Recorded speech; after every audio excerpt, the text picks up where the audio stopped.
Nos encontramos con la señora Tilda Rabi, presidente de la Federación Palestina en Argentina. Muy buenos días, Tilda, y muchas gracias por recibirnos. Buenos días y gracias a ustedes por tratar de hacernos visibles.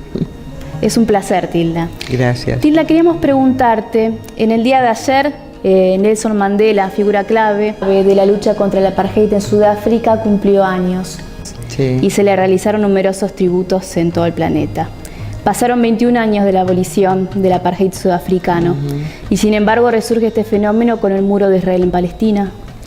¿Qué nos puedes decir sobre esto? Bueno, justamente Nelson Mandela es uno de los grandes precursores, digamos, en contra del muro del apartheid en Palestina, junto con Desmond Tutu, ¿no? Ahora, los mismos sudafricanos han declarado que el apartheid sudafricano, valga la redundancia, no es comparable siquiera con lo que hoy le sucede al pueblo palestino. La construcción de ese muro ignominioso, que es una afrenta no solamente para los palestinos, sino que para la humanidad. Realmente, después que nos hemos rasgado las vestiduras con respecto a lo que es el muro de Berlín y otros muros, hoy se levantan muros también, muros que pretenden separar a los pueblos, que pretenden además aplicar la limpieza étnica, como en el caso de Palestina, ¿no? Es decir,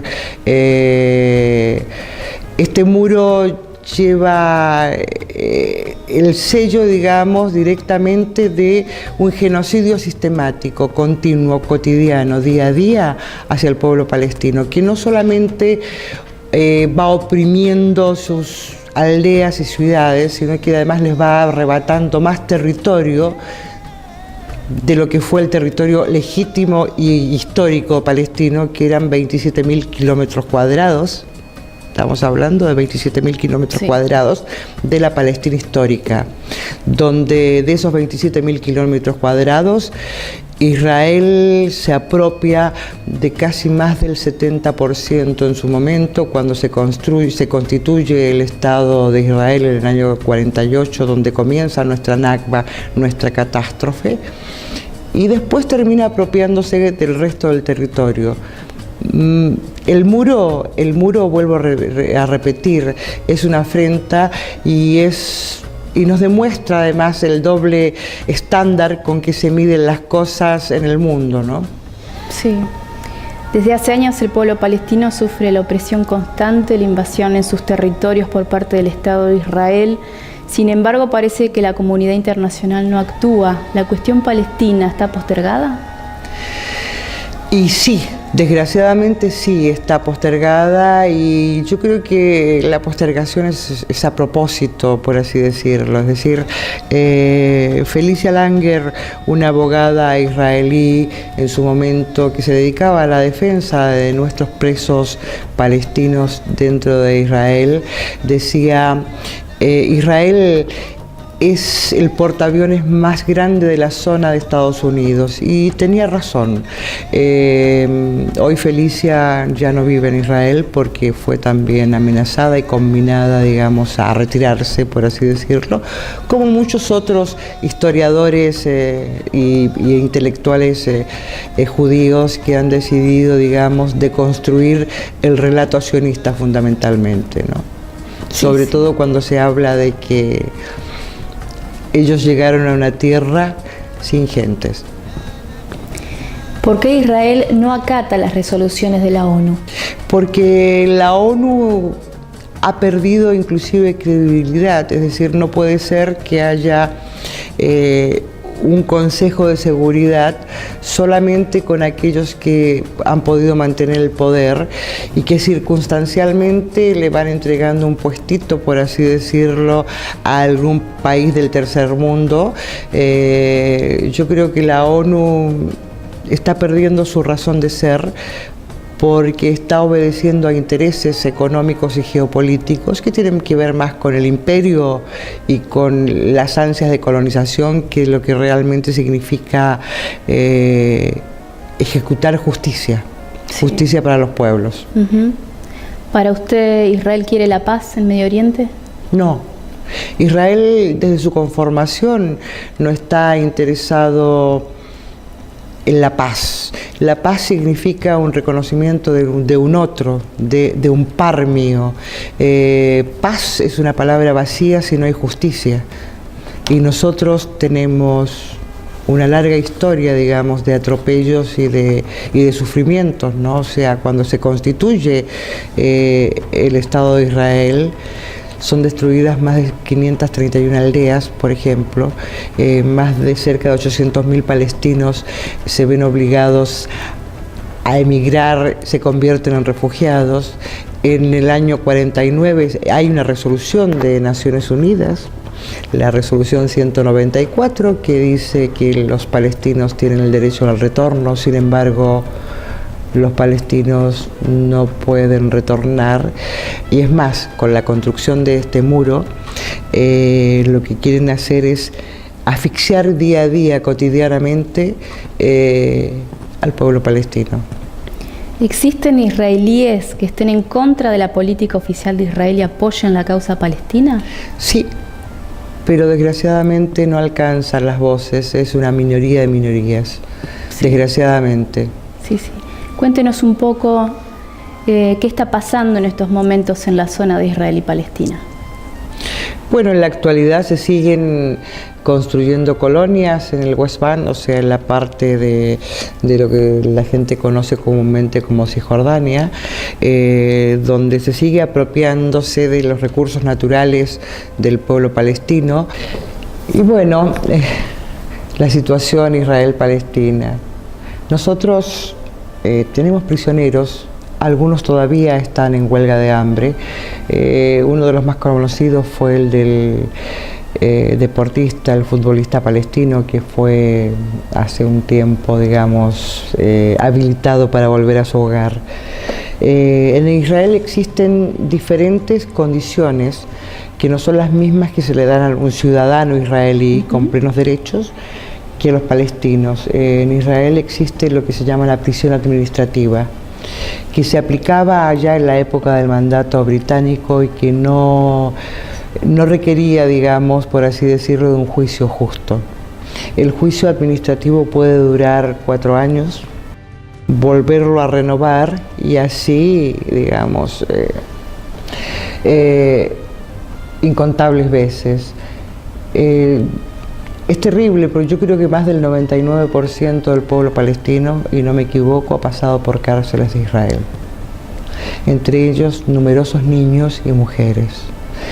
Bueno, Israel tiene además preso a dirigentes y a parlamentarios, que nos guste o no. Allí yo sí les haría un pedido a nuestros parlamentarios: ¿cómo no se solidarizan con sus iguales? Entonces sacan declaraciones, qué sé yo, pero estamos hablando de que queremos respetar las reglas democráticas del mundo. Sin embargo, no se respeta la decisión del pueblo palestino. Yo no voy a hacer un juicio de valor si es Hamas, Fatah o Frente Independiente, el que fuere, porque no me corresponde desde este lugar, pero sí puedo decir que la comunidad internacional sigue fallando, y allí también fallamos nosotros los argentinos. Es decir, no puede ser que permitamos que haya presos, que haya parlamentarios porque no nos gusta el color ni lo que dicen. Desgraciadamente, algunos dicen 4.600, nosotros tenemos una cifra mayor de palestinos presos, que son cerca de 11.000. Sí. Cerca de 11.000, en forma totalmente, digamos, ilegal, ilegítima según el derecho internacional, además, y que solo se visibiliza cuando hay una huelga de hambre o cuando se entra en estado de inanición. Pero realmente es terrible lo que está pasando al respecto, porque además van a cárceles israelíes en malas condiciones. Generalmente les tienen prohibido inclusive, o sea, recibir lectura, alimentación en algunos casos. por ahí una mujer logra después de haber pasado no sé cuántos checkpoints ir a visitar a su marido o a su hijo o el que fuere, y antojadizamente se les dice que ya no puede ser. Es decir, hay casos de gente que no se han visto en 6, 7 años, padres que saben que fueron padres porque sabía que su mujer estaba embarazada, por ejemplo. O sea, todo es muy antojadizo dentro de lo que es la legalidad que se aplica para los palestinos por los israelíes. Una de las cosas que realmente me horroriza y me horrorizó cuando estuve en Palestina fue el gran grado de militarización de la sociedad israelí, pero fundamentalmente el fanatismo de los soldados israelíes.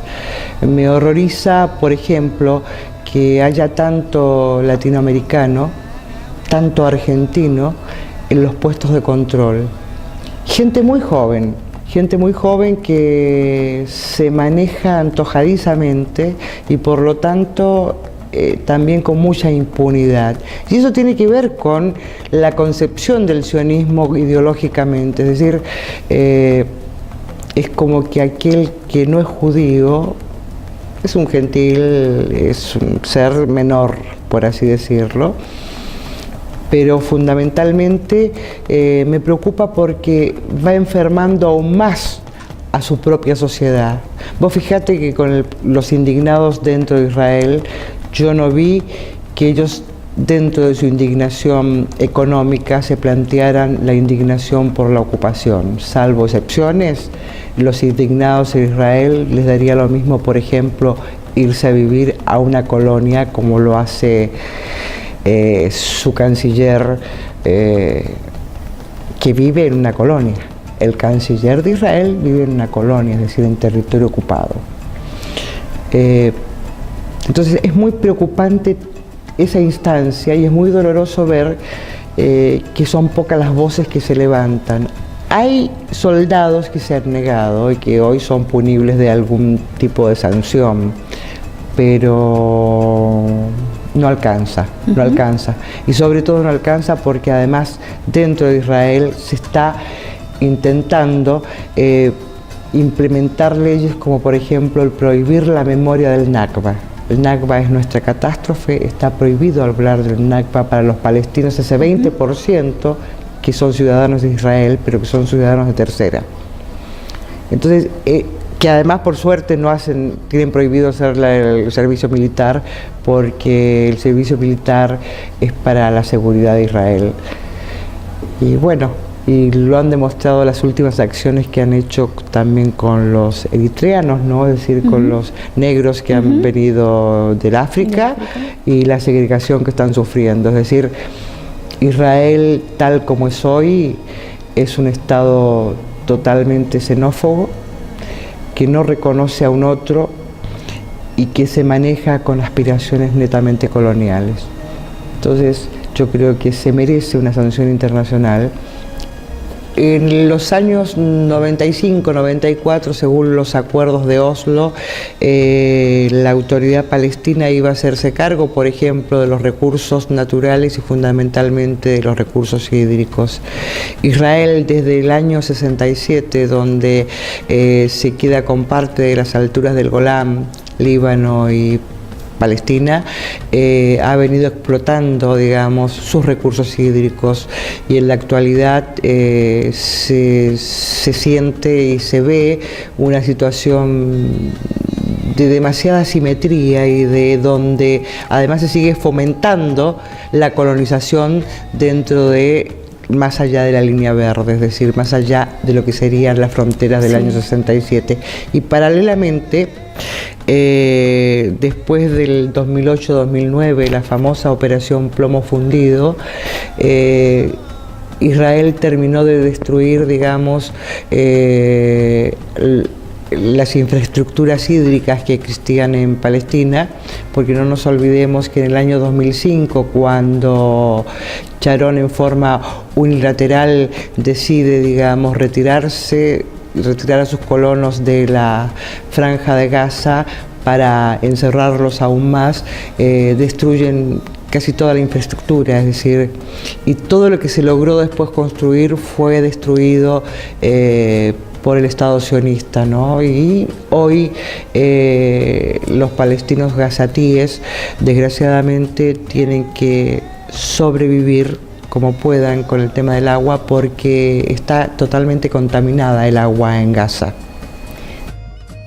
¿Cuál es la empresa que está a cargo de los recursos hídricos en la zona? Los recursos hídricos los controla Mekorot, que es una empresa estatal israelí, una empresa que roba cotidianamente a los palestinos y a los sirios y a los libaneses agua, pero fundamentalmente lo que está produciendo, digamos, es el desvío de aguas subterráneas. Les voy a decir un ejemplo, no sé si los comenté, pero 40 litros por ahí recibe un palestino, por ahí, porque en general ellos se lo venden a los palestinos, y los colonos, o sea, aquellos que están robando nuestras tierras, consumen de 450 a 500 litros diarios. Recién nos comentaba que tienen terminantemente prohibido la extracción de agua por medio de sus propios pozos, los palestinos. Sí, bueno, o sea, los palestinos tienen muchas prohibiciones. Por supuesto, la del agua es una fundamental. Es muy común ver, digamos, cuando la soldadesca israelí no solamente tira hacia los ganados o para destruir algún pozo, sino que también destruyen los tanques de agua. Y destruyen también pozos milenarios, de la época romana inclusive. Sí. Y acompañado de esto, digamos, la destrucción de lo que es la agricultura y la ganadería, la poca que queda en Palestina, ¿no? Árboles de oliva, parras, cítricos, están siendo destruidos. Y ahí Mekorot, digamos, ha tenido un rol importantísimo. Y desgraciadamente desde el año 2011-2010 se han hecho acuerdos espurios con el gobernador de la provincia de Buenos Aires, el señor Scioli, donde en una delegación en el verano del 2011 concurrieron a visitar Israel, acompañados también por dirigentes del sindicato de APSA. Sí. Para tratar de amañar un acuerdo no licitado. Esto se ha hecho entre gallos y medianoche, y lo peor es que no solamente están lucrando con la sangre del pueblo palestino, sino que también esto va a reducirse en que van a ser millones y millones de dólares los que va a haber que pagarles por ejecutar plantas potabilizadoras, siendo que la provincia de Buenos Aires, según tengo entendido, tiene bastantes acuíferos subterráneos como para poder hacerlo con agua limpia y casi mineralizada, es decir, de mejores condiciones.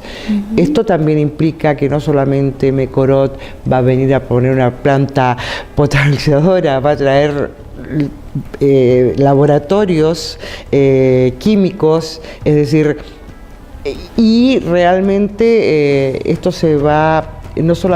va incrementando, digamos, más del 35-40% de lo que paga hoy en consumidor en la provincia de Buenos Aires. Sí, sí. ¿Cómo es la relación hoy de Palestina con la Argentina? Bueno, el gobierno argentino ha reconocido al Estado de Palestina y esperamos que se pueda seguir, digamos, trabajando hacia un futuro mejor, ¿no? Sobre todo, hay una cuestión que yo creo que es importante saber. Los acuerdos Mercosur-Palestina, también prevén de que no se puede hacer negocios con empresas responsables de crímenes de guerra, y en este caso Mekorot es una empresa responsable de crímenes de guerra. ¿Y qué podemos hacer nosotros como ciudadanos ante esta empresa que se instala en la Argentina? Yo creo mucho, digamos, en la actividad de la sociedad civil que en realidad nos ha acompañado todo este tiempo. Esperar que las vacaciones terminen y ir a reclamar, por ejemplo, o sea, aquellos que puedan, a la sede del gobierno de Scioli, para que esto no se concrete. Tengo entendido de que ya se han presentado varios proyectos de informes al respecto, porque esto no es solamente en defensa, digamos, del pueblo palestino, sino que es en defensa de nuestros propios intereses como ciudadanos. Paralelamente, también ahí sí yo quiero apelar, digamos, a un boicot, desinversión y sanciones. Yo creo que es una de las formas más inteligentes de poder ayudar, y por eso es preocupante que aquí estén interviniendo empresas israelíes, no solamente Mekorot ya, también estamos diciendo de que se han traído sectores de la seguridad, sectores que en algún momento también colaboraron con las dictaduras del tercer mundo, fundamentalmente, y no nos olvidemos lo que pasa en Colombia. Es decir, directamente afectadas por el sistema de seguridad y represión israelí. Entonces yo creo que una de las formas activas de conciencia es aplicar, digamos, una sanción económica, tanto en las relaciones culturales, económicas y académicas. Es lo más visible que se puede hacer, es decir, apoyar todo movimiento que haga un boicot a lo que significa Israel tal como es hoy, ¿no? O sea, yo creo que de Sudáfrica se ha aprendido tanto, de Mandela se aprendió tanto, de Desmond Tutu se aprendió tanto. Es decir, yo creo, y si ellos que han sufrido consideran que lo que hoy vive el pueblo palestino es peor, entonces habría que hacerles un poco de caso y sensibilizar desde allí también a nuestra población, no fijarnos en el producto que compramos. Si tiene el código de barras que comienza con 729, es un código nefasto, son productos hechos en Israel. Tilda, cuéntenos un poco qué significaba para el pueblo palestino la figura de Yasser Arafat. Bueno, Yasser Arafat era la contención, era de alguna manera ese referente grande, o sea, era un padre para todos nosotros, ese padre que nos ayudó de alguna manera también a poder visibilizarnos, pero no solamente frente al mundo, sino que a construir y a reconstruir nuevamente la esperanza. Yasser Arafat realmente tuvo la genialidad y la bondad y la generosidad de poder compartir con muchos de nosotros esa esperanza, ¿no? Y la resumió creando ministerios, creando entidades, ministerios que contenían a los huérfanos, por ejemplo, o sea, nuestros huérfanos, sindicatos, donde se propuso que la OLP tenía que tener un ministerio de educación que fuera el mejor. Y los palestinos hasta hace muy pocos años tenemos el orgullo de decir que fuimos uno de los más, con mayores profesionales en el mundo, en relación numéricamente, por supuesto, ¿no? Pero el interés, digamos, en la educación, en la salud, en la protección de los huérfanos, de las viudas, fue muy importante, o sea, es decir, y creo que de ahí viene, digamos, también ese gran rol que pudo marcar Arafat, por supuesto con muchos de sus integrantes, ¿no? O sea, y de diferentes facciones también que ayudaron a concretar estos proyectos. Y también qué significaba su figura para el Estado de Israel. Bueno, yo creo que la figura de Arafat era una figura preocupante para el Estado de Israel en sus diferentes gobiernos, ¿no? Porque si ustedes analizan, Israel siempre habla de seguridad y siempre busca un enemigo. La OLP fue durante muchos años su gran enemigo. El relato, digamos, del sionismo fue fundamentalmente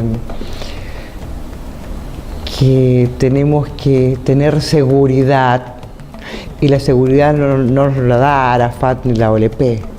Sin embargo, no hubo más remedio que reconocer, porque cuando en los años 70 aparece Arafat en las Naciones Unidas con una rama de olivo y un arma en su otra mano, y dice: aquí vengo con una rama de olivo y un arma en mi mano, por favor no dejéis que esta rama se caiga. Es decir, estaba mandando un mensaje claro, clarísimo al mundo. Lo que pasa es que yo creo que una vez después de los acuerdos de Oslo, Israel vuelve a traicionar, digamos, todo acuerdo posible, porque más allá de lo que yo piense de los acuerdos de Oslo, o sea, ahí se firmaron acuerdos concretos de traspaso de autoridades, es decir, de un montón de cosas que hasta ahora no se cumplen, al contrario, es decir, a partir de esos acuerdos se han incrementado las colonias, se ha incrementado la ocupación, esa gran serpiente que es el muro de Palestina que va bordeando ciudades y aldeas, que va estrangulándonos, se han incrementado a partir de esos acuerdos mentirosos. Sí. No creo que Israel realmente tenga ganas ni necesidades de pactar la paz. Yo creo que, o sea, necesidad va a tener que tener, porque una sociedad tan enferma no puede existir en el mundo. Y entonces, como conclusión, ¿cómo piensan ustedes que puede lograrse la paz? La paz se puede lograr de alguna manera como se viene desarrollando también el impulso de países como nuestro continente, por ejemplo, es decir, donde comience, digamos, a ver, se trate de presionar para tener un mayor rol dentro de la comunidad internacional, de pedir, digamos, que, es decir, esa soberbia que tiene el Consejo de Seguridad se vaya cayendo y que se den cuenta que hay un mundo mejor posible, ¿no? Fundamentalmente, y ese mundo mejor posible tiene que ver con la capacidad de la inclusión. Hablamos mucho de inclusión, sí, pero la inclusión es que nuestros gobiernos puedan acceder a esa inclusión concretamente dentro de Naciones Unidas, que se democratice Naciones Unidas, porque vaya, los reyes de la democracia, que son Estados Unidos, aplican, digamos, y como lo han aplicado a lo largo de la historia de estos últimos años, desgraciadamente, una dictadura terrible, ¿no? O sea, son los mayores dictadores con respecto a eso. ¿Cuál es su pedido para el pueblo argentino? Más que un pedido, o sea, yo creo que el pedido, nosotros recibimos mucha solidaridad del pueblo argentino, lo han demostrado en las calles cuando fue, bueno, justamente esta desgraciada intervención israelí que masacró a más de 1.500 palestinos en Gaza, que fue una de las concentraciones más grande que hubo en América del Sur y si no me equivoco dentro del mundo. Yo veía bajar gente del colectivo y me decían, no, yo tengo que estar, y no es porque sea árabe, ni palestino, ni nada de eso, es decir, yo tengo que estar. Y después, bueno, cuando se pide el reconocimiento de Palestina en Naciones Unidas, también, es decir, cómo fluye la gente, porque el pedido del reconocimiento al Estado palestino tiene que ver también con un reconocimiento a la visibilización de un pueblo. Y la gente vino, y estábamos en una especie de festejo, que no era la tragedia de Plomo Fundido. O sea, yo creo que tenemos un pueblo maravilloso y solidario, ¿no? Y sí, el pedido es que cuando haya que salir a las calles salgamos. Yo creo en la resistencia no violenta, creo que los pedidos hay que ejercerlos. Espero que pronto, digamos, el acuerdo que hizo el gobierno argentino con nuestro gobierno en Palestina se pueda realmente proyectar en un intercambio real, concreto, y eso es a partir, digamos, de cambiar de una vez por todas el estatus de nuestra embajada, ¿no? De ser misión diplomática a que sea, como se afirmó en ese momento, una embajada palestina con todos los derechos. Muchísimas gracias, Tilda Rabi. No, gracias a ustedes y bueno, solo agradecer. Yo creo que más que todo es agradecer esta solidaridad que es incansable. Acá es así.